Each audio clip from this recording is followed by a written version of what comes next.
selamat malam teman-teman ngerti saham semuanya. Jumpa lagi bareng Mince di malam hari ini ya, live berturut-turut nih. Nah, malam ini dan besok ini series inspirational talk ya, bareng sosok-sosok inspirasi. Malam ini kita dengan Mas Bekti dan besok kita ada bareng dengan CEO Unicorn Ketujuh Indonesia. Untuk besok ya, jadi 3 hari berturut-turut ini kita bakal full live tiap malam. Nah, malam ini kita bakal kepoin perjalanan panjang Mas Bekti Sutikna ya. Kalau teman-teman mungkin udah sering dengar. Nah, malam ini kita ngobrol langsung tentang perjuangan Mas Bekti nih seperti apa. Mince tulis judulnya dulu ya. Nih pada dari mana aja nih teman-teman? Yang jelas dari berbagai daerah ya. Trading for living. Nah, ini kan pada banyak nanya juga nih, bisa nggak trading for living? Kalau investing for living jelas bisa ya dari dividen. Nah, gimana kalau untuk trading for living? Ya, is it possible? Bentar ya, kita pin komen dulu. Oke. Oh, dari Semarang. Sesama warga Semarang kita ya. Dulu maksudnya.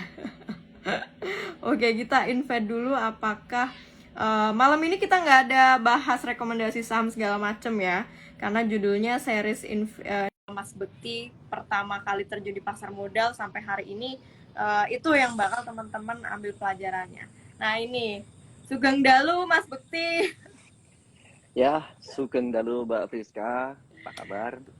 Alhamdulillah, saya pripun kabarnya Mas? Saya Mbak, alhamdulillah Saya ini saya sama orang Jawa gitu ya. Ini spesial karena pertama kali aku live bareng Podo-Podo Jawa nih. Podo-Podo wong Jawa. Iya Satu ya, Bantul, Bantul ya Mas ya? ya Bantul tepatnya Jogja ya. Bantul Yogyakarta, Ya. iya. Pulau Pantura Mas, Pekalongan. Iya iya, Ini siap. banyak juga nih yang dari Pantura, Jogja juga ada. Nah, malam ini Mas Bekti bakal sharing-sharing ya teman-teman ya. Ini obrolan santai aja sebenarnya. Jangan Hmm. mengharapkan ada rekomendasi di IG Live kali ini ya, karena kita mau saling curhat-curhatan aja seputar berasa reuni sebenarnya, karena merasa masih ada ternyata teman seangkatan lama yang saat ini tuh masih eksis. Jujur susah-susah gampang ya Mas Bekti ya nyari teman Iya. yang seangkatan dan tahun ini masih bisa survive di pasar saham itu apa ya, termasuk menyenangkan. Makanya aku excited banget. Oh ternyata Mas Bekti aku hampir seangkatan nih kita ya. Tapi Mas Bekti ternyata udah dari 2008, luar biasa. Aku udah nggak ngalamin nggak ngelihat krisis waktu itu 2008 seperti apa. Nah, Oke. bentar ya. Nanti buat teman-teman yang mau nanya juga boleh ya, tulis di ini Q&A pastinya ya. Nah, Mas Bekti, hampir semua Hmm. teman-teman pemula di sini pasti ingin tahu perjalanan investasi di pasar modal dari 2008 sampai sekarang. Nah, dulu awal mulai terjun itu kan di 2008. Itu Hmm. kenapa, Mas? Apa yang membuat Mas Bekti akhirnya terjun? Selain dari mungkin background kuliah di ekonomi. Hmm. Jadi aku ceritakan sedikit, Mbak. Walaupun memang sebagian ada yang dari udah satu angkan di buku ya. Jadi waktu itu saya cuman kepikiran eh saya itu kan ya tadi dibilang background ekonomi. Kemudian yang kedua, saya itu kan dulu hobi kayak bisnis-bisnis kecil-kecilan gitu kan. Kalau waktu itu ngetrennya bisnis pulsa. Saya tuh pernah jualan Oh iya pulsa ya, kayak ingat pulsa ngetren yang kan jualan. voucher-voucher itu ya. Ya, nah dari situlah saya berpikiran ketika melihat teman saya namanya Budi Nugroho, dia ini trading gitu. Kok kayaknya keren ya. Wah, lihat Ya. monitor gerak-gerak angkanya, gerak grafik-grafik itu kayak keren. Saya kepo kan.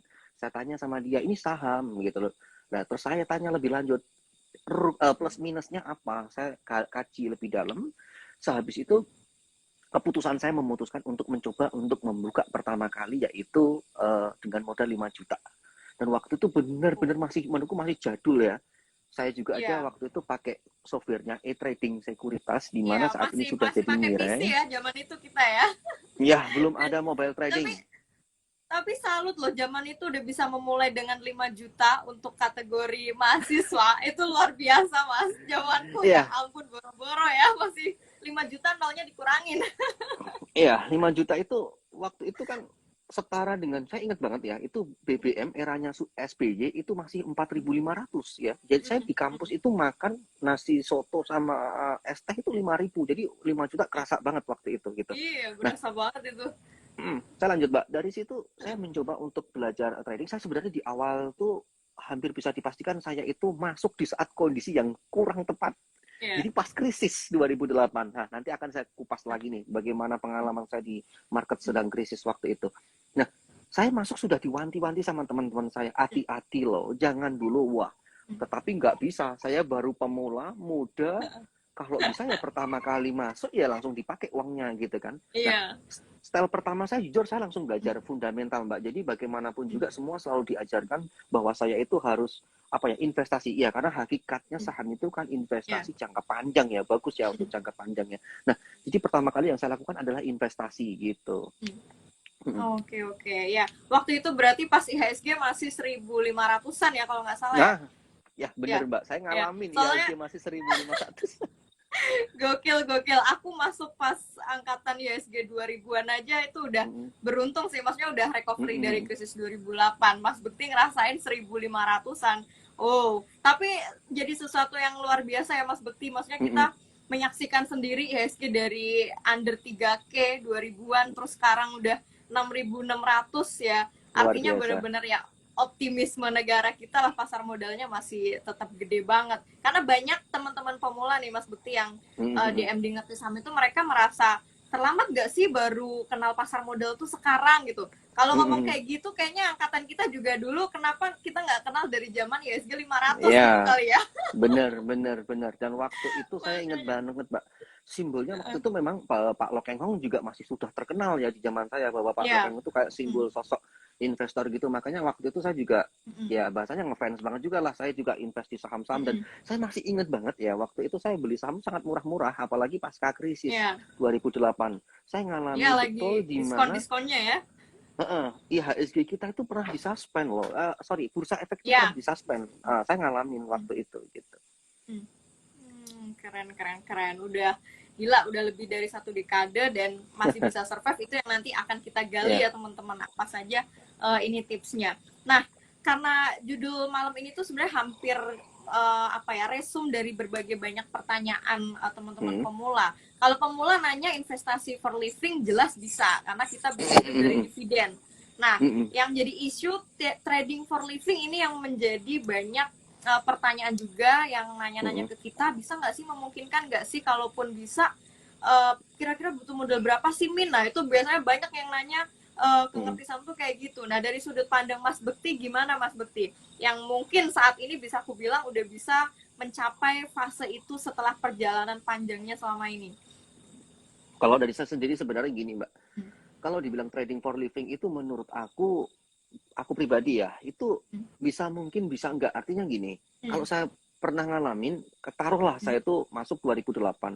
Saya waktu itu kalau ditanya tahun 2010, 2011, 2013 kondisi waktu itu nggak bisa saya itu gitu loh. Tetapi kalau ditanya sekarang karena saya sudah kadang merasakan ya manisnya profit, tetapi ini pembentukan dari bertahun-tahun saya di market gitu. Jadi kalau bagi teman-teman nih ada juga Mbak yang tanya ke saya, dia karyawan di sebuah perusahaan gitu kan, karena dia merasa kok saya tuh udah jenuh Mas dengan perusahaan, aku bisa nggak gitu jadi trading for living gitu. Pertanyaan saya gini, selama kamu belum pernah mencoba trading dan kamu belum pernah mendapatkan profit konsisten, jangan pernah coba-coba trading for living, jangan. Karena di sana mengandung resiko yang tinggi, apalagi kalau yang namanya trading itu luar biasa sekali.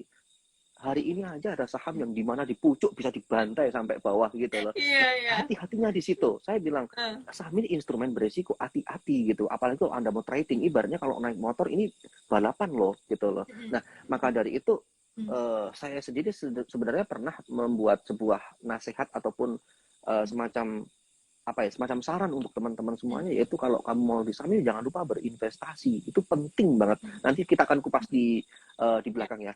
Nah, kalau ditanya butuh modal berapa, kalau saya sebenarnya ini agak sedikit relatif ya. Tetapi kalau dari trading plan saya sendiri adalah siapkan dana untuk biaya hidup setidaknya setengah tahun ataupun 1 tahun ke depan.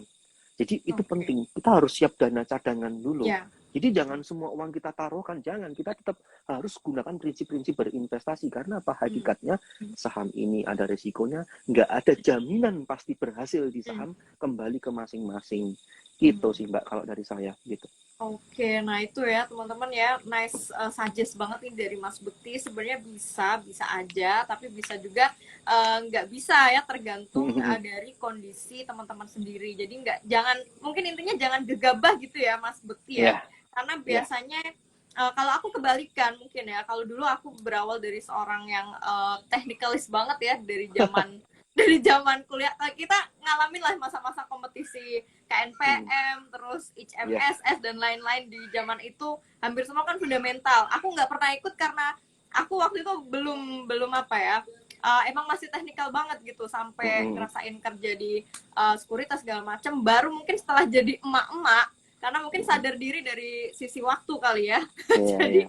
udah nggak memungkinkan gitu. Kalau Mas Bekti kan aku lihat malah kebalikannya Kebalik, ya Mas. Sekarang kebalik. udah apa, dari yang dulu aku tahu serba ikut kompetisi yang basisnya fundamental segala macam. Jadi Iya.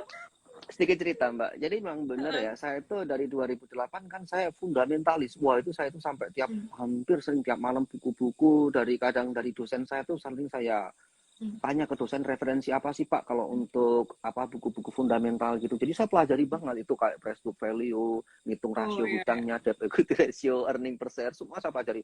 Metode discounted cash flow, gimana caranya memforecast ini saham ini mau kemana gitu. Aduh, Iya. bener-bener sok analis gitu saya merasa gitu kan. Dan cita-cita saya waktu itu memang juga Analis. pengen ya di sekuritas sebenarnya analis gitu tuh, Iya. walaupun ujung-ujungnya nyemplungnya jadinya broker gitu. Tetapi Iya. waktu Oh, itu sama saya berarti kita.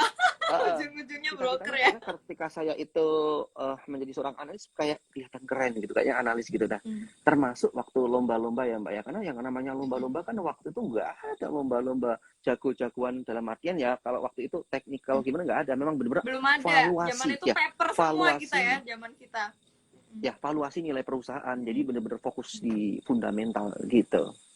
Iya ya, tapi ya sampai sekarang pun tetap Mas Bekti paling nggak sudah punya basic fundamental kuat sampai akhirnya bisa seperti sekarang gitu. Nah, Iya, Mas iya. Bekti, sepanjang perjalanan ini aku juga mau, mungkin teman-teman lain juga kepo ya, berapa prosentase kerugian terbesar yang pernah terrealisasi? Prosentase aja, nggak perlu nyebutin angkanya. Karena Itu itu paling besar. berhubungan banget dengan apa ya, dengan psikologis ya, aku rasa ya, ngerasain rugi, ngerasain saat itu harus gimana. Nah, itu yang banyak pemula masih harus belajar di situ. Oke. Waktu itu aku rugi paling banyak 85%. Paling parah Wow. itu. Itu. Jadi kesalahan saya itu tadi karena saya itu mencampur adukkan saham di mana saham-saham yang saya pilih asal gitu ya, di mana saham-saham yang volatilitas tingkat tinggi artinya bergejolak tingkat tinggi gitu, ternyata saya simpen gitu dan ternyata ya beresiko gitu. Makanya disitulah pentingnya kita harus belajar fundamental untuk menilai sebuah perusahaan masih under Iya. value ataupun over value gitu kan. Nah, Iya, disitulah kesalahan saya. Nah, pasti aku yakin semua orang pasti ngalami kesalahan di pasar modal. Tapi pasti. justru dari Nah, itulah kita bisa selalu belajar gitu. benar. Nah, waktu itu pas rugi, ya itu kesalahan juga sih. Dulu aku waktu ngerasain jadi pemula juga masih polos kali ya. Jadi udah tahu saham volatilitas tinggi tapi disimpan gitu, diinepin. Iya. Jadi sama aja. Akhirnya ngerasain juga cut loss segala macem. Waktu itu gimana Mas cara menenangkan terus kehilangan modal sampai 85% itu kan sesuatu nggak mudah ya. Aku Iya. hilang paling besar nggak sampai 50% aja ya udah uring-uringan gitu di zaman itu. Kalau saya tuh sebenarnya di masa muda itu penuh dengan apa drama lah ya Mbak ya, banyak kesalahan-kesalahan. Jadi saya itu ketika seperti itu saya sempat melakukan sebuah Ini kita kesalahan kok di masa berasa muda. tua ya. Iya. Jadi saya pernah kayak sorry Mbak, kayak gadein BPKB motor, utang Iya. koperasi itu kesalahan saya, makanya jangan Iya. ditiru, itu kesalahan saya. Itu saya menggunakan uang panas, artinya uang dari pinjaman di mana waktu itu teori saya ketika saya itu mau pakai itu dengan bunga asumsi sekian persen di bank, kalau aku bisa putarkan di saham akan dapat profit. Itu teori yang salah waktu itu. Iya. Nah, jadi jangan ditiru. Nah, bahkan kalau saya tuh dikasih kesempatan untuk kembali ke situ saya akan gampar diri saya sendiri gitu. Nah, jadi disitulah Mbak, saya recovery-nya adalah saya pernah di situ tapi justru sebaliknya, malah justru semakin terperosok. Alhasil ya waktu itu orang tua saya yang membantu saya, dan saya menenangkan diri. Saya sempat setelah KKN itu sekitar setengah tahun saya vakum dari trading untuk menenangkan diri dulu kan. Nah, sehabis itu ya aku mulai dengan modal yang sangat kecil terukur, dan selalu yang saya tanamkan adalah ketika saya ingin mencoba lagi masuk di market, ketika ini uang ini sampai ternyata berkurang bahkan sampai habis, aku nggak akan protes. Dan waktu itu kurang lebih cuma sekitar ya 4 juta 6 jutaan gitulah. Waktu itu kurang lebih di tahun 2011 12-an lah, kira kurang lebih di situ. Nah, dari situlah aku mulai pelan-pelan mencoba kayak belajar terus gitu. Nah, ya akhirnya seperti itu Mbak ya, terjadi sampai mengalir Ya. seperti sekarang gitu. Ya. Intinya ya ketika pas kita dihadapkan dengan risiko rugi pasti harus ada evaluasi ya Mas Bekti ya. Mm-mm. Mm. Evaluasi, belajar lagi itu emang paling penting sih. Aku kadang mikir mungkin kalau saat ini aku masih single, belum punya keluarga, belum punya anak, mungkin aku Mm-mm. masih tetap hobi trading, scalping segala macem ya. Tapi sadar diri mungkin karena belum bisa, udah nggak bisa konsisten dari sisi waktu, karena trading itu kita butuh konsistensi dalam hal waktu. Dan Iya, itu iya. penting banget. Jadi kalau merasa dari waktu belum mumpuni, ya udah akhirnya ya Ya. udahlah swing Mm-mm. lebih long term invest. Jadi memang kita ini bermula dan sekarang kebalikannya banget. Tapi seru karena serunya akhirnya gitu aku menemukan temen seangkatan lama yang sekarang masih Iya. eksis, itu happy banget. Aku sedih aja kadang, banyak teman-teman kita lah, teman-teman Mas Bekti pasti juga Mm. banyak yang entah itu di tahun kedua, ketiga udah kapok terus udahan ya, bye bye lah di Mm-mm. pasar saham gitu. Kalau dari Iya. sudut pandang Mas Bekti nih, out of topic ya, Mm-mm. dari teman-teman Mas Bekti sendiri yang sekarang mungkin udah banyak nggak survive di pasar saham, kebanyakan mereka faktornya karena apa Mas? Simple Mbak jawaban saya. Justru Hmm. mereka itu pengennya cepet kaya dari saham, pengennya cepet instan dari saham, dan menurut saya justru orang yang seperti inilah pengennya cepet-cepet ini malah justru dia paling cepet untuk nggak di market lagi gitu. Saya Paling simpulkan cepat seperti itu. untuk dieliminasi ya. Nah gitu, jadi saya cermatin bahkan termasuk teman-teman saya kuliah Mbak. Saya waktu itu banyak banget ya, ada beberapa teman saya, eh, sampai saat ini saya cuma lihat paling cuma tinggal 2 orang yang masih bertahan di market Wow. seangkatan saya. Ya, Ya. dari sekian orang ya, padahal waktu itu aja Mm-mm. ya Mbak ya, saya ingat betul. Ada teman saya itu orang Jakarta ya, waktu itu kuliahnya di Jogja, sama sekampus sama saya. Saya tuh gunakan uang 5 juta, dia itu sudah menggunakan modal 40-an 5 juta. Jadi dia itu Buset. menurutku udah, Di zaman ya itu keren loh ya. zaman itu, iya, makanya kan, dan waktu itu harga motor ya standarnya Supra waktu itu masih sekitar 7 juta 8 juta, jadi waktu itu dia udah, menurutku udah wow gitu loh. Nah, tapi justru aku nggak tahu anehnya, karena kita juga setelah kuliah itu terpisah, jadi jarang apa ya, ngobrol-ngobrol, ketemu Komunikasi dan ya. lost kontak ya, Hmm. dia udah nggak di market. Dan uniknya lagi kemarin setelah saya itu bahasanya dengan video Mirai Aset Usaha muncul ke publik, dia baru cari IG saya, DM saya, dan ngajak ketemu saya di Jakarta. Jadi justru eventnya mempersatukan saya lagi gitu, menemukan teman-teman saya lama yang dulu di market, hampir bisa Iya. saya pastikan hubungin saya lagi gitu. Hmm. Padahal dulu aku justru belajar banyak dari dia, tapi Hmm. teman-teman saya itu pada nggak bertahan, dan setelah Hmm. saya bahasanya viral gitu kemarin, langsung pada hubungin aku gitu. Wah, ini satu poin yang mirip banget sih sejujurnya, karena aku pun sama, kita sama-sama apa ya, ranger ke SPM lah kalau dinyebutnya zaman dulu ya. Anak-anak Iya. kelompok studi pasar modal itu kan banyak banget ya, puluhan Mm-mm. tuh dulu. Pasti Mas Bekti juga ngerasain trading bareng di Iya. kampus segala macam, walaupun belum bisa lewat HP ya di zaman itu, masih Iya. masih lewat apa, PC di kampus. Pusing. Nyatanya memang banyak yang sama, temanku pun sekarang masih bisa tinggal bisa dihitung jari yang masih bisa survive, dan belakangan setelah berkeluarga, setelah pada punya anak, mereka baru tanya balik lagi. Nah ini mirip-mirip nih. Iya, iya. Malah apa, ajarin lagi dong, ajarin lagi. Terus dalam hati aku pikir, oh, perasaan dulu kita ke SPM bareng, aku yang lebih banyak belajar gitu. Nah Iya, dari sini sebenarnya sama-sama, ada mirip-mirip. satu benang merah ya teman-teman yang bisa ditarik ya dari pengalaman circle Mas Bekti. Circle zaman dulu sampai sekarang memang ya itu tadi benar, satu apa, 2 poin yang tadi Mas Bekti sampaikan, itu yang salah satu faktor menentukan bisa survive lama atau tidaknya di Sama pasar satu yang lagi saya tambahin Mbak, boleh saya apa tambahin, itu. yaitu kuncinya adalah jangan menyerah juga ya. Itu penting banget. Ya. Selain tadi yang saya bilang bahwa jangan terlalu cepat pengen instan di saham, yang kedua adalah jangan menyerah. Kenapa? Bayangin deh, saya itu dari 2008 kan, saya sempat investasi. Aku tuh baru masuk waktu itu kan bumi saham Bumi Resources itu Iya, market kapitalisasi terbesar di bursa dan hampir iya, dipastikan semua grup Bakri itu LQ45. Jadi waktu itu saya iya, juga milihnya saham-saham iya, LQ45 Bakri gitu kan. iya, Cuman pertama kali saya beli Bumi langsung dihajar sama keadaan krisis. ARB krisis. ARB dan ARB-nya 25% gitu kan. Iya, Nah, yang ingin saya sampaikan adalah jangan menyerah. Bayangkan kalau saya itu 2013, 2014 udah menyerah ya, nyerah ya. saya nggak dapat 2013 apa-apa. pas tapering ya itu ya, pas market Iya, turun juga. Mm-mm. ya, itu bulan Mei. Saya ingat banget waktu karena Mm, waktu itu 2013 saya sudah di Valburi Sekuritas ya mm, setelah properti mm. naik hebat banget. Iya, Mei itu mm, luar biasa koreksinya. Itu Alam mm. Sutra Asri itu dari Iya, 1000 betul. bisa rontok jatuh banget Iya gitu. Nah, benar. dari situlah Mbak, aku makanya selalu sering bilang kalau kasih saran ataupun nasihat atau mungkin pesan terakhir kepada teman-teman tuh jangan menyerah. Kenapa? Saya butuhin sekitar 8 tahun ya Mbak ya. Itu dari kesalahan trading saya, baru saya tuh di tahun ke-8 mendapatkan feel-nya. Dan salah satu penyesalan saya adalah saya itu mengabaikan investasi. Makanya saya tuh sempat sadar banget Mbak. Kenapa? Waktu itu saya yang pernah pegang BCA itu harga sekitar 2.500 Mbak. Wow, gila. Ya, kalau Zamanku bayangin aja kalau sampai udah di lebih hold dari ya, itu. iya kalau saya hold gitu kan, saya menanamkan investasi, maksudnya memang saya basic saya investasi, tetapi karena Mm, waktu itu saya nggak tahan, saya pengen trading kan, itu kesalahan saya termasuk saya. Jadi jangan lupakan juga investasi itu penting banget. Gudang garam itu saya pernah beli di harga 4.000 gitu kan. Us, Bayangin kemarin sampai terbang tinggi di gila. angka 100.000 gitu, wow. Udah lipat berapa kali. Astra pun saya pernah beli di harga 7.000 sebelum stock split ya. Iya, Stock split iya. Astra kan 1:10 ya. Ya, Mm, jadi gitu Mbak. Makanya saya selalu pesan mm, kepada teman-teman jangan lupakan investasi di saham ini bagus kok gitu. Ini mm, kendaraan yang bagus. Saya sudah pernah merasakan ya sedikit manfaatnya dan mm. menyesali kenapa dari dulu kok tak lepas gitu loh. Nah, itu salah satu penyesalan saya juga gitu. Jangan Iya, ditiru yang tapi buruk-buruk dari semua saya. pasti ada hikmahnya lah dari itu. Ya, Itu tadi satu poin penting teman-teman.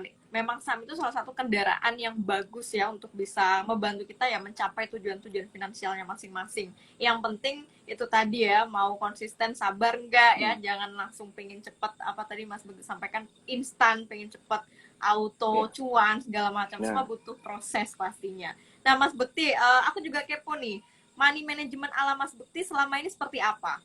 Karena dulu aku waktu awal-awal, wah money management sama sekali belum menguasai, ya. jadi masih banyak apa ya. Kalau di akhir tahun itu kan kita suka ngitung return ya, itu banyak lossnya dibanding sama cuannya segala macam. Baru dari tahun ke tahun. Nah, ala Mas Bekti yang seperti apa nih Mas? Kalau saya pribadi adalah bagaimana cara kita itu mengukur resiko kita. Selalu kalau kita Hmm. itu mau masuk di saham, kita harus tujuan dua dulu diniatkan. Mau trading apa mau investasi. Karena ini dua kubu yang berbeda sekali. Tapi bagi saya semua tak lakuin. Aku juga identik, mungkin aku sering scalping, tapi aku juga punya invest gitu loh. Aku juga semuanya gitu. Sekarang udah sadar betul gitu. Makanya ketika aku punya mau trading atau investing, kita luruskan dulu, kita buka beberapa rekening saham. Hmm. Kalau memang saya itu mau trading dulu, ya saya gunakan dana yang terukur. Hmm. Resikonya tuh aku sudah ukur gitu. Kemudian yang kedua, saya kalau mau niat trading, ya ada senjatanya, ya ada analisa teknikal, kita harus update news, berita, ya kan. Kemudian kalau tidak sesuai harapan, aku harus segera cut loss karena apa? Itu perlindungan untuk trading. Nah, Iya. ketika saya mendapatkan profit, baru saya ambil, saya simpen dalam rekening investasi saya. Hmm. Nah, Iya. kalau investasi saya kadang biasanya menerapkan dengan beberapa strategi ya. Kadang beli dicicil dulu, nanti kalau turun bisa average down gitu. Dan kalau kita melihat di sini, yang kita andalkan ya analisa fundamental. Karena kita akan menilai, membeli saham, menaruh uang kita ya untuk menilai sebuah perusahaan ini masih tergolong under value ataupun over value. Jadi benar-benar kita harus ukur banget gitu nilai Iya. perusahaan ini, jangan sampai asal beli karena kita kalau mau fundamental mau investasi harus kita masukkan ke saham yang ya istilahnya prospek lah. Kalau saya sering Iya. bilang bahasa mudahnya, selama peradaban manusia itu ada, carilah produknya yang selalu dibutuhkan manusia. Iya. Simpelnya Benar. gitu. Aku cuma sering Iya gitu benar-benar. bilangnya. Ini poinnya aku setuju ya. Bedakan rekening itu memang buat ngejaga psikologi juga sih sebenarnya untuk trading atau investing. Dulu pun aku proporsi untuk trading jauh lebih besar. Tapi pas dialokasikan dalam satu rekening, wah itu nggak bisa. Nggak mungkin Ya, kita bakal trading dan invest di satu saham yang sama dan di satu susah. rekening yang sama. Itu nggak mungkin teman-teman. Jadi kalau emang teman-teman mau belajar keduanya, ya memang benar kata Mas Bekti, pisahkan di dua rekening sekuritas nggak apa-apa. Toh teman-teman mau Hmm. buka rekening sampai 100 sekuritas juga monggo-monggo aja, nggak apa-apa. Nah, Ya. Mas Bekti, Kalau selama ini banyak juga sih teman-teman yang mereka trading, mereka nanya juga ada nggak sih batasan misal cut loss ideal atau segala macem. Ini di luar entah itu scalping ya atau trading, Mm-mm. mungkin kalau scalping jauh lebih ketat banget ya Ya. ininya. Mm-mm. Kalau saya pribadi gini, ya bener, kalau kita mau scalping ya kita akan lebih ketat karena kecil ya. Terus kalau untuk swing mungkin dia akan lebih melihatnya dari sisi analisa teknikal karena dia akan melihat mungkin dari sisi ketika mungkin supportnya sudah jebol atau gimana Ya. baru kita cut loss gitu. Nah, kalau ditanya ideal sebenarnya menurutku nggak ada yang ideal ya. Tetapi kalau saya pribadi hanya menerapkan kurang lebih di rentan minus 2 sampai 4%-an. Jadi itu udah batasan toleransinya kalau saya Ya. itu pengen trading. Nah, gitu. Jadi Ya. ada orang yang mungkin 1% atau mungkin saya kalau udah 5% ya monggo. Yang paling penting kalau Anda pengen trading, pesan saya harus ada remnya. Nah, Bayangkan kalau Anda naik mobil kenceng nggak ada remnya kan belum. bahaya gitu, belum bahaya. Tapi kalau mungkin semacam fundamental mungkin masih nggak di cut loss, no problem. Mungkin masih bisa Iya. cari fundamental, bisa average disimpan Ya. untuk memang jangka panjang atau ngarepin dividen, nggak masalah, beda gitu. Tapi kalau trading jangan pernah coba-coba, kalau Anda nggak mau cut loss jangan trading, saran saya Iya. gitu. Ya. Jadi cari aja yang nyaman gitu. Karena teman saya ada yang tanya, Mas Bukti saya pengen trading tapi saya kayaknya nggak mau cut loss. Ya Anda jangan Nah, trading, Anda cocoknya invest gitu. Kalau Anda nggak takut di saham ya Anda pilihlah reksadana, taruh iya. uang nanti udah ada yang mengelola MI gitu, manajer investasi gitu. Jadi di sini adalah cari aja yang nyaman untuk diri Anda, apa itu yang kira-kira cocok, itu aja sih dari saya. Iya, benar-benar. Nah, aku juga kepo nih Mas, karena Hmm. aku ngerasain juga dulu sering trading, scalping segala macem. Ada target berapa tahun lagi nggak sih Mas Bekti masih bakal aktif scalping ataupun trading? Hmm. Karena aku yakin nggak mungkin dari sisi waktu Selamanya. atau mungkin tenaga segala macam kita bakal seumur hidup kayak gitu kan ibaratnya. Ada Hmm. dari sekarang udah ada gambaran belum sih Mas Bekti berapa tahun lagi ya saya sekiranya masih bakal aktif seperti Hmm. sekarang kayak gini, atau udah punya target misal kayak aku Hmm. di usia sekian udah pengen ngerasain investing nggak ngapa-ngapain udah dari passive Hmm. income dividen segala macem. Ya, jadi gini Mbak Siska, untuk saat ini dan detik ini, saya itu kan full time trader. Jadi kesibukan saya adalah trading aja, Ya gitu kan. kerjaannya ya Dan saya, itu trading tapi kerja nah, untuk diri sendiri ya enaknya itu. iya, dan saat ini aku juga nggak ada ini semacam apa ya, belum ada kayak usaha-usaha bangun apa yang gede, nggak. Karena apa, itu juga meringankan untuk sisi pajak juga kan, kalau di sana udah final. Iya. Kalau udah kayak gitu nanti kena pajak, aku jadi panggil orang pajak juga gitu kan. Nah, jadi yang saya lakukan adalah gini Mbak Siska, sampai detik ini selama fisik saya masih kuat, mata saya masih sehat, alhamdulillah dikasih nikmat ini, saya akan trading. Karena apa? Ya walaupun saat ini saya menerapkan investasi, saya mungkin simpan untuk dari dividen bisa gitu. Tetapi kalau saya langsung nggak trading tiap hari juga mau ngapain saya juga bingung gitu kan. Jadi Iya. mau trading nggak trading ya juga di rumah. Saya mau trading bisa ketemu anak istri. Kalau nggak Iya. trading saya juga ketemu anak istri. Jadi mau ngapain juga bingung kan ya. Ya berarti kan mungkin konsep saya mungkin udah bukan trading for living lagi, tapi mungkin trading for fun, trading for hobi. Ya, Jadi benar kegiatan, benar. tapi lebih santai gitu. Selama Benar. itu bisa saya lakukan. Tetapi tetap tujuan utama saya adalah investasi jangka panjang. Karena apa?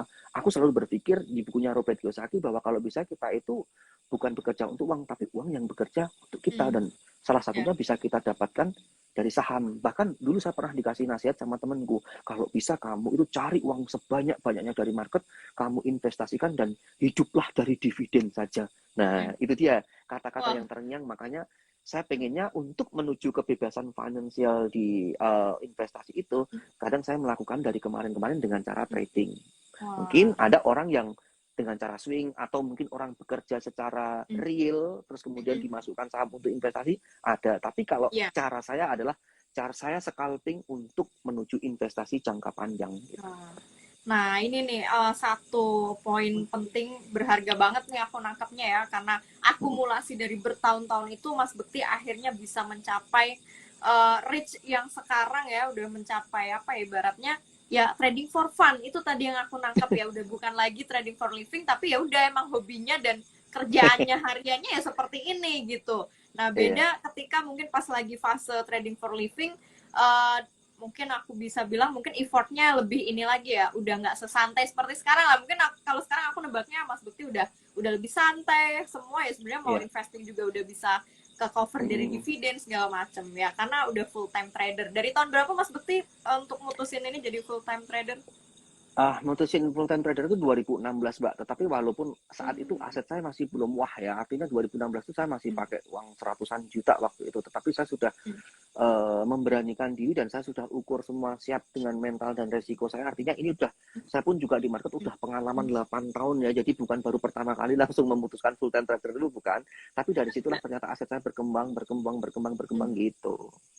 Wah, kuncinya mungkin lebih ke tekun ya. Kalau orang Jawa Ya, bilang tuh apa ya? Getun, telaten. tekun, ya, telaten. Nah, itu tuh Hmm. Mas Bekti bisa menerapkan itu semenjak 2016 bahkan sampai detik ini. Dan itu yang nggak semua orang bisa.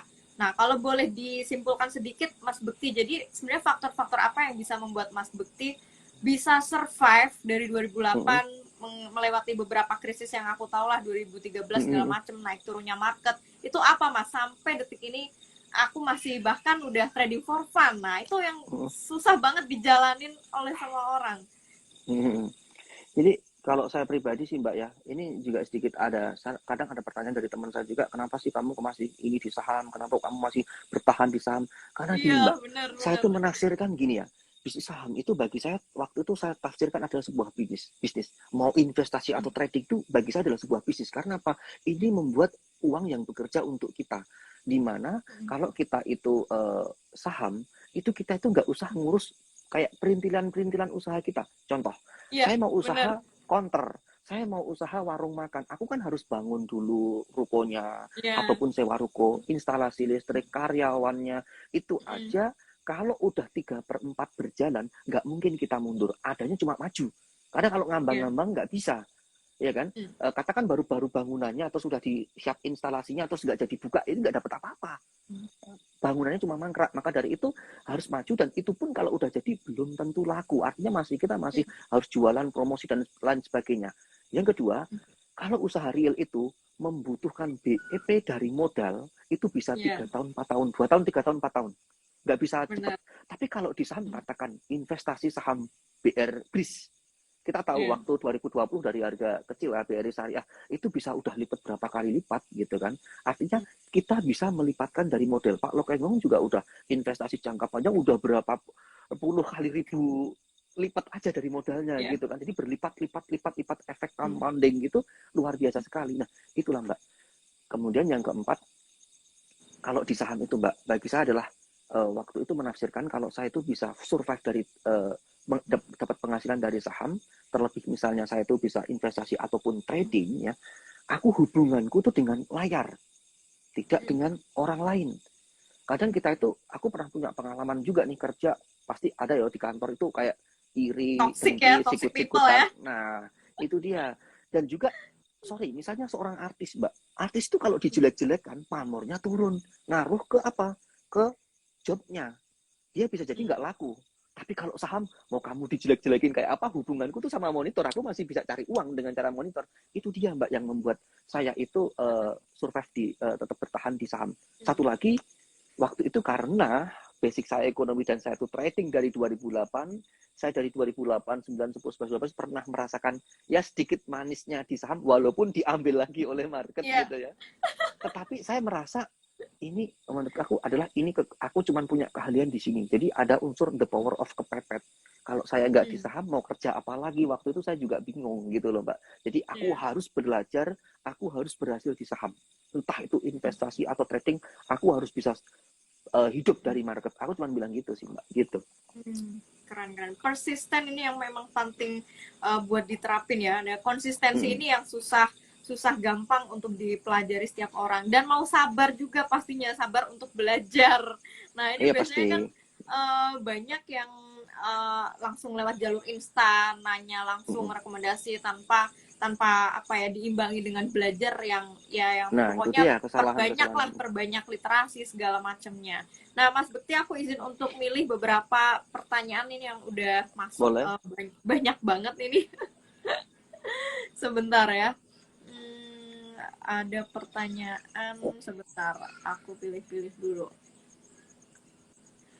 Eh, nah, ini ada pertanyaan Mas Bekti, kalau untuk investasi kira-kira di hold untuk jangka berapa lamakah? Nah, ini mungkin yang akun investasi Mas Bekti selama ini seperti apa nih yang udah dilakuin? Oke, kalau saya pribadi sih sebenarnya untuk investasi ini saya masih kombinasi ya. Jadi artinya kalau memang untuk jangka yang sangat panjang sekali aku belum menerapkan.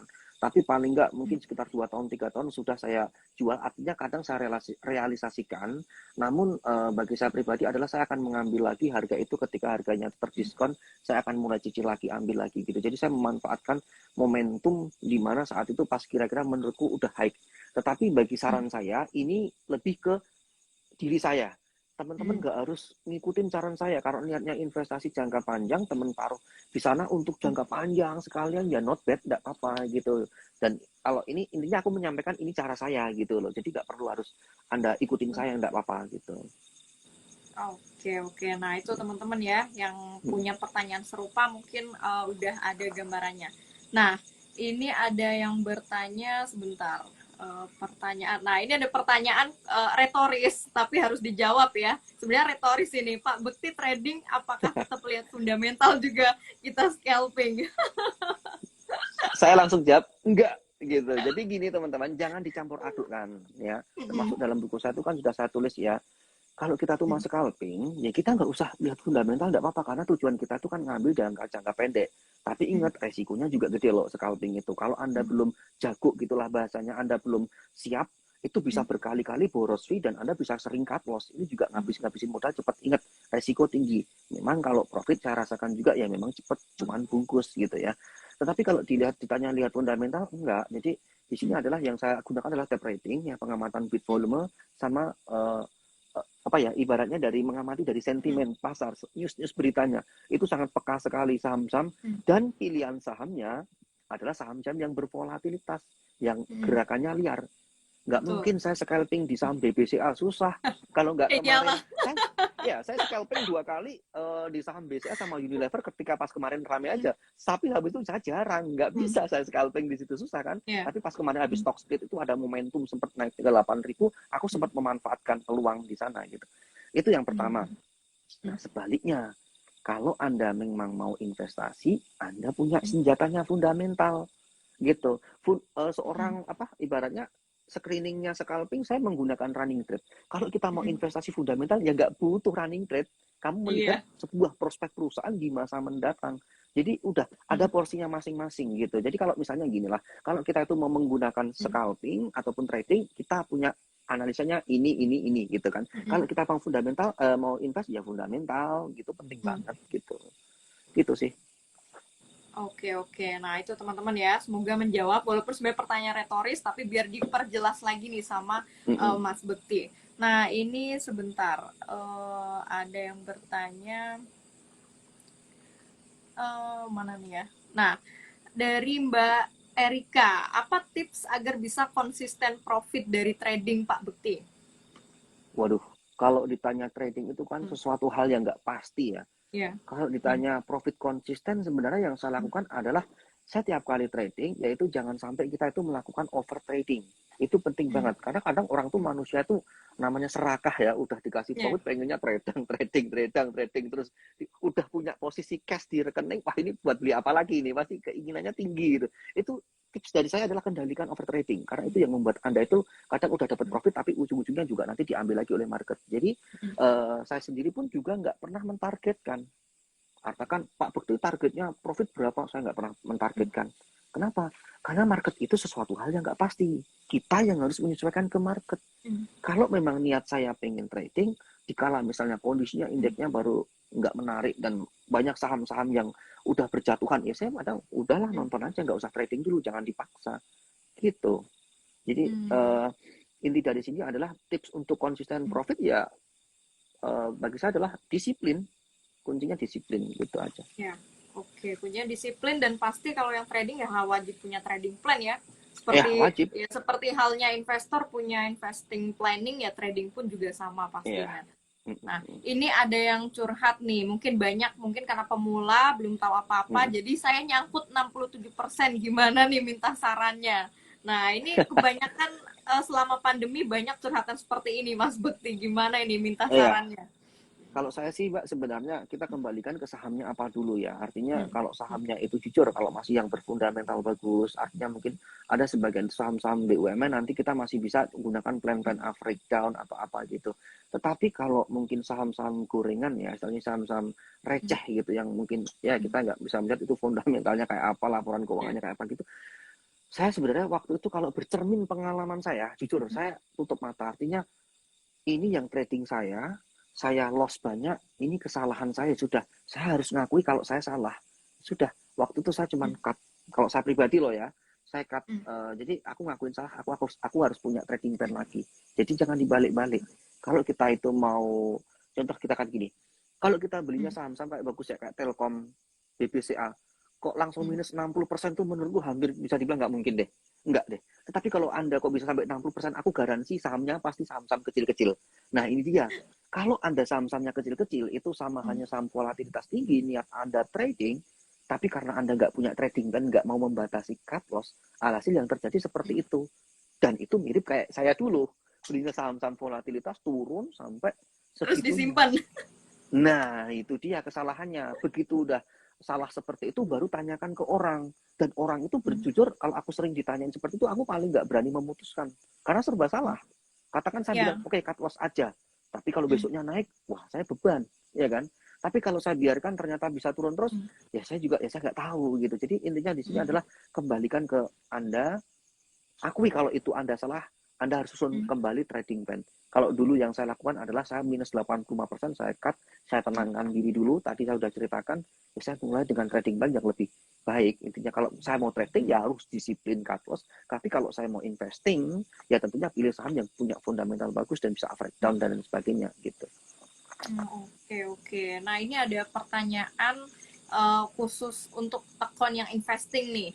Bagaimana memperdalam fundamentalnya Mas Bekti? Wah, Mas Bekti ini sebenarnya jago fundamental ya, karena dari awal aja udah sering juara kompetisi tuh, ngalahin temen-temenku. Jadi kalau mau belajar fundamental, jujur belajarnya cuma dari buku ya. Jadi teman-teman yang saya ketahui gini, pengalaman saya yang saya curahkan kepada teman-teman penonton semuanya, saham itu kan menurut aku adalah itu tingkatan, itu hati-hati loh, ini tingkatan tinggi ya. Artinya Anda itu yang Anda lawan, itu para fund manager loh. Fund manager, investasi, dana-dana pemerintah, dana-dana arus asing, gede. Sedangkan Anda pengen nyoba masuk di sahamnya. Mereka itu orang-orang pintar dan orang pengalaman. Maka dari itu di saham itu kayak beradu strategi. Nah, untuk menghadapi itu semua, Anda ya harus pelajari dari buku. Makanya saya selalu bilang, ada teman saya yang juga yang tanya, Bek, ini ada apa ini? Kok tiba-tiba di portoku muncul saham strip R, right issue. Apa itu right issue? Nah, ini dia. Banyak orang yang salah. Maka dari itu kalau Anda mau masuk saham, ya pelajari dulu bukunya, cara right issue, cara menebus right issue. Kalau nggak ditebus right issue kayak apa? Bagaimana cara berdagang di market nego? Bagaimana cara ikut saham IPO? Kalau stock split kayak apa? Semua pernah saya coba. Jadi saya tahu, walaupun esensialnya adalah saya gunakan uang kecil, tapi untuk mengetahui proses dan sistemnya. Nah, untuk memperdalam fundamental gimana? Pelajari buku. Intinya kita itu nanti mencari saham itu masih tergolong under value ataupun over value. Dan metode discounted cash flow itu kita akan melihat kira-kira prospek perusahaan ini dengan laporan keuangannya ini, dengan ya pokoknya dengan data-data itu tadi, kira-kira 2, 5 tahun, 10 tahun ke depan itu kira-kira harganya di forecast mau ke berapa. Jadi belajarnya dari situ. Saya dulu mempelajari itu semua karena memang kalau KSPM ya, saya ikut kelompok studi pasar modal, lombanya ya kayak gitu, tentang kayak Benar. beradu eksperimen gitu. Kalau ditanya bagaimana scalping, ya saya nggak tahu karena scalping itu nggak ada teori yang pasti menurut saya gitu. Tapi kalau fundamental ya harus pelajari dari buku dan Anda praktikkan, dan Anda sering nih loh. Biasanya di sekuritas atau mungkin di webnya Bursa Efek itu kayaknya ada deh. Itu kan ada laporan-laporan keuangannya, itu silakan teman-teman baca. Misalnya PBV, apa itu PBV? Bagaimana cara ngitungnya? Earning per share itu gimana? Ini mencerminkan price book value itu apa? Debt equity ratio itu gimana? Semakin tinggi itu semakin baik atau semakin buruk? Nah, itu semua teman-teman pelajari deh tentang laporan keuangan gitu. Benar-benar Mas Bekti ini udah punya 2 akun yang benar-benar udah sesuai tujuannya masing-masing ya, investing dan satunya untuk for fun alias hobi. Jadi udah tinggal ya udah akumulasi dari bertahun-tahun itu lamanya. Ini ada pertanyaan kocak nih, tapi penasaran juga nih dari Mas Adi. Pernah nggak waktu trading mungkin ya, waktu lagi aku tiba-tiba mati lampu atau PC-nya mati total? Pernah ya. Jadi gini Mbak, saya itu bisa dibilang hampir semua kesalahan-kesalahan para trader itu pasti aku ngalamin. Beli di saham 50, nggak bisa jualan, pernah lama ya kan. Akhirnya jual Oke. di nego dengan harga bocor. Mau Waduh, di beli nego keliru jual berapa jual. itu? Kejual 35 waktu itu dari 50. Oke. Aduh, rugi banyak itu. Nah, eh, Hmm. mau beli keliru jual. Termasuk saya kerja pernah keliru. Mau ngenterin nasabah si A, keliru nasabah B. Aduh, gimana ini? Yang udah pernah juga. Nah, tadi menjawab pertanyaan tiba-tiba mati, ya saya pernah ngalamin waktu itu, ingat banget saya waktu itu pegang saham bumi cukup lumayan ya waktu itu, mati. Begitu mati yang tadinya udah profit, tiba-tiba begitu listrik nyala, karena waktu itu saya masih ngalamin PC, belum ada mobile trading. Kalau ada mobile trading sekarang enak, kita bisa eksekusi langsung buka handphone, tapi kalau waktu itu susah, aku cuma pasrah, ya udahlah tunggu sampai listriknya nyala. Bener, begitu listrik nyala udah berubah jadi merah dalam gitu, ya udah itu Oke. resiko. Nah, makanya Oke. saya juga ngelengkapin sekarang, di tempat saya itu ya ada UPS lah minimal itu untuk Hmm. ketika tiba-tiba listrik mati. Karena kalau seorang trader wajib untuk saya Anda harus siapkan semuanya, termasuk provider-providernya. Jangan sampai cuma pakai satu, Telkomsel jangan. Aku pakai Telkomsel ada, Smartfren ada, Indosat ada. Aku jadi punya beberapa plan. Ketika ini nanti lagi error, aku bisa pakai lainnya. Dan ketika nanti katakan PC saya mati, apa yang saya lakukan? Siap. Ini bagi seorang trader. Kalau seorang investor nggak perlu itu semua. Kita Iya. tinggal beli tidur gitu udah nggak apa-apa gitu. Iya ya. Kalau dulu zaman kita kerja di sekuritas mah aman ya, di kantor ada Ya semua untuk pasti, pasti antisipasi genset listrik pasti mati. ada. Iya makanya. Nah, ini ada pertanyaan bagus Oh, sekaligus untuk apa? Mau nambahin apa Mas Bekti? oke Mbak, aku tak nanya dulu, yang penasaran. Mungkin di sini teman-teman pasti juga penasaran. Aku nanya balik. Mbak Friska itu pernah kerja di mana Mbak sebelumnya, sebelum ini gitu? Aku mantan CC, nggak perlu Oh, disebutin. mandiri ya. Ya teman-teman juga mungkin Siap. udah hafal kode broker ya. Kalau Oke, Mas siap, siap. kalau Mas Bekti kan CP terus apa lagi ya, banyak banget Valvuri, teman-teman. LS, AI, YU pernah. Ya, wah kita Semua kalau dari belajar. segi transaksi kita saingan dulu ya. Iya. Ya, oke lanjut Mbak, silakan. Oke, nah ini ada pertanyaan bagus Mas, sekaligus memberikan saran tentang terkait penggunaan dana margin nih. Apakah Pak Iya, Bekti trading dengan menggunakan dana margin? Nah ini banyak pemula yang aku sering jumpa itu mereka kurang bijak dalam menggunakan dana margin. Nah boleh Mas Bekti sekalian memberikan saran yang oke. bijak ya terkait Hmm. penggunaan ini margin. Margin ya, saran saya adalah kepada pemula jangan pernah pakai margin. Itu untuk pemula. Karena apa? Itu beresiko. Termasuk kan saya sering bilang tuh di live-live IG dimanapun. Ketika kalau Anda pemula masuk di saham, gunakan uang kecil yang terukur dulu, gitu kan. Jangan pernah pakai margin. Karena apa? Saya sering bilang margin itu pisau bermata dua loh, gitu kan. Kalau ibu-ibu di dapur nggak ada pisau, repot juga nggak bisa masak gitu kan. Tapi pisau itu bisa loh juga buat bunuh orang, nusuk orang itu bisa mati gitu loh. Jadi di sini adalah esensialnya kita itu harus bijak menggunakan yang namanya margin. Nah, tadi saya sudah sampaikan kalau di awal jangan pakai margin. Nah, kalau saya ditanya pakai margin enggak, saya berkala kadang pakai margin. Kadang kalau pas saya lagi pengen, kalau enggak ya enggak gitu. Jadi keinginan aja sih, lebih ke keinginan kalau saya baru pengen. Tapi ingat hakikatnya margin itu apa sih? Itu adalah sebuah utang, gitulah bahasa enaknya. Utang Ya. yang dikasih oleh perusahaan sekuritas di mana kamu dikasih fasilitas bisa kamu gunakan untuk beli saham gitu. Tapi saran saya kalau pemula jangan dulu ya. Saya pernah punya pengalaman baik dan punya pengalaman buruk. Memang kalau pakai margin, peluang untuk mendapatkan profit ketika pas saham itu yang kita beli naik, kita akan dapat profit yang cepat. Tapi kalau resikonya bisa ngerogotin aset itu lebih cepat dan lebih dalam, hati-hati. Dan itu nanti justru Anda memulihkannya akan sangat susah sekali gitu. Tapi saran dari saya di awal jangan pakai margin dulu. Gitu Mbak. Ya, itu teman-teman ya. Jadi jangan mentang-mentang ada ready cash ya, margin itu sendiri pemula memang diharapkan tidak memakai dulu ya, kecuali mungkin nanti seiring jam terbang segala macam silakan. Nah, Ya. ada satu pertanyaan dari aku, tapi yang terakhir dari aku sebelum dari netizen, aku penasaran ada beda style nggak antara scalping atau trading Mas Bekti di saat aturan ARB arah simetris dan asimetris. Karena aku ngelihat sepanjang pandemi kan kita belum kembali ke normal ya, masih pakai protokol krisis di mana teman-teman mau scalping trading kayaknya masih santai karena ketika pas ARB nggak kayak sebelum Ya, simetris. Nah, ada perbedaan style nggak Mas Bekti sebelum pandemi sama saat ini? ada Mbak. Ada. Jadi waktu itu bagi saya pribadi untuk seorang trader ya, kan Hmm. kalau 25%, 35% ARB simetris itu kan rentangnya lebih panjang. Ya, Kadang betul. malah justru saya itu malah ngambil peluang ketika market pas dalam saya ambil ada peluang mantul saya jual. Jadi intinya Hmm. justru malah kayak rentangnya itu lebih panjang, enak kalau untuk buat khususnya buat trading. Nah, Hmm. ketika ARB 7% pertama kali diberlakukan itu setelah Covid 2020 itu, Hmm. saya ingat banget beli saham, saya rahasiakan ya, ABCD gitu aja Ya. ya, Eh. itu ARB 7%. Nah, saya beli gitu kan. Saya beli man. Tak kiranya besoknya itu baru 7%. Wong biasanya 25% paling besok masih Iya. turun pun atau naik saya bisa jual. Enggak, ternyata hari berikutnya langsung di lock. Open, high, low semuanya open. Sama gitu loh. Lah kok tiba belum apa-apa kok udah langsung gini gitu. Hari berikutnya kena lagi.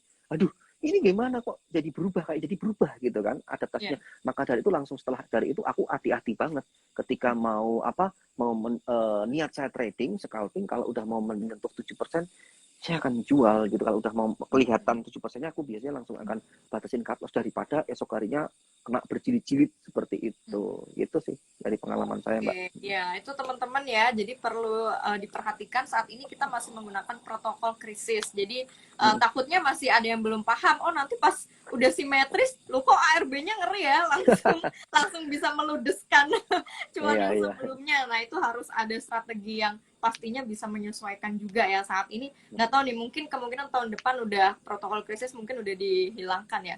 Karena waktu terakhir pakai protokol krisis itu tahun berapa itu ya? 2008 jelas ya itu ya. Ya, Nah, iya, Mbak. satu pertanyaan terakhir nih Mas, sekaligus mungkin wejangan ya. Tadi ada pertanyaan bagus. Aduh, mana ya? Pertanyaannya tuh intinya tadi aku masih ingat tips atau saran dari Mas Bekti untuk kami-kami para pemula ya yang mau mungkin pertama terjun trading ataupun investing. Nah, sekaligus Oke, apa meresum lah wejangannya dari Mas Bekti. oke. Tips dari saya pertama kalau ada teman-teman itu mau pengen masuk di saham, pertama adalah baca buku dulu, kenali resikonya, kemudian semuanya Anda pelajari dulu. Karena di saham itu ada resiko mengintai, di balik itu juga ada peluang cuan yang luar biasa. Nah, dari saya pribadi adalah baca teorinya, buka rekening efek untuk praktek, gunakan modal kecil yang terukur dulu, anggap aja itu modal sekolah Anda.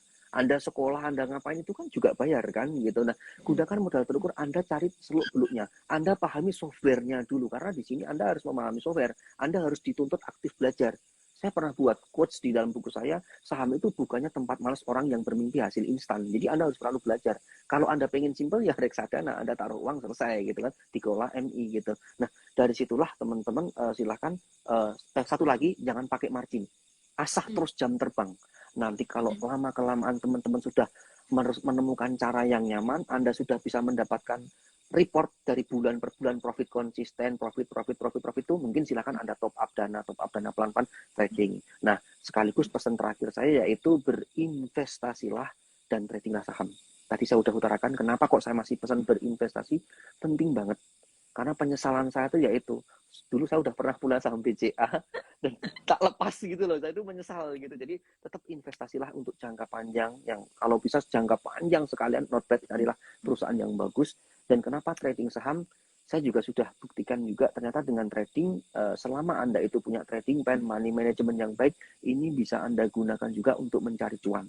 Jadi di sini saya itu netral ya, mau trading apa mau investasi silahkan, pilihlah yang cocok untuk Anda. Mana itu yang bisa menghasilkan cuan, silahkan. Gitu. Karena saya itu dengan para bahasanya aktor-aktor saham ya kayak Pak Teguh Hidayat, Pak Lukas Atmaja, fundamental oke, sama scalper oke, sama swing trader chartis oke, saya semuanya karena saya juga melakukan semuanya dan proses menuju ke sana itu pelajari semuanya dulu gitu. Jadi saya di awal pun juga mempelajari kok fundamental, teknikal, walaupun makin kesini saya kadang ya trading, saya ya investasi, saya ya swing, jadi semua saya lakukan. Intinya di awal kalau Anda ingin belajar step by step, anak SD itu untuk menuju nanti sampai kuliah ada ngelewatin tahap-tahapannya dulu gitu, jadi pelan-pelan Ya. gitu sih dari saya, Mbak. Benar-benar. Nah, ini kurang lebih hampir semua orang pasti sama ya. Semua pasti pelajarin, walaupun nanti di endingnya pasti akan menemukan mana yang nyaman. Ya mungkin kayak apa namanya ya, kayak aku juga awalnya semua cobain, endingnya mungkin sekarang nyamannya seperti ini, ya udah nyamannya Ya, seperti ini, Mas bener Bekti Mbak. nyamannya seperti itu. Jadi semua dicobain dulu, nggak masalah teman-teman. Yang penting tadi kata Mas Bekti, tahu risikonya yang terukur ya, jadi nggak Bener, asal ugal-ugalan ya kalau kita bilang ya, nggak trading bener, yang bener. ugal-ugalan gitu. Jadi semua udah terukur semua dari sisi risiko, dan modalnya pun sudah bisa teman-teman ukur. Nah itu dia teman-teman ya, obrolan santai tapi pasti semua isi daging semua ini dari Mas Bekti ya, sosok legend. Teman-teman yang belum punya bukunya, beli tuh, jangan lupa ya, tinggal ada tuh di bionya Mas Bekti. Aku juga baru beli, tapi belum selesai baca ya, mungkin mau selesai baca semua. Nah, buat teman-teman terima kasih sudah mau join, dan Mas Bekti terima kasih sudah meluangkan waktunya di tengah-tengah family time ya. Kita kembali ke anak masing-masing dan family time Ya, masing-masing. sama-sama. Sampai jumpa Oke, di Jogja. Semoga bisa mampir ke Padepokan BTS nanti di Jogja. siap. Mampir Mbak Priska berkabar. Thank you Oke, terima kasih ya Mbak semuanya. Priska. Ya, Sama-sama. makasih Mas Bye. Bekti. Sampai jumpa teman-teman.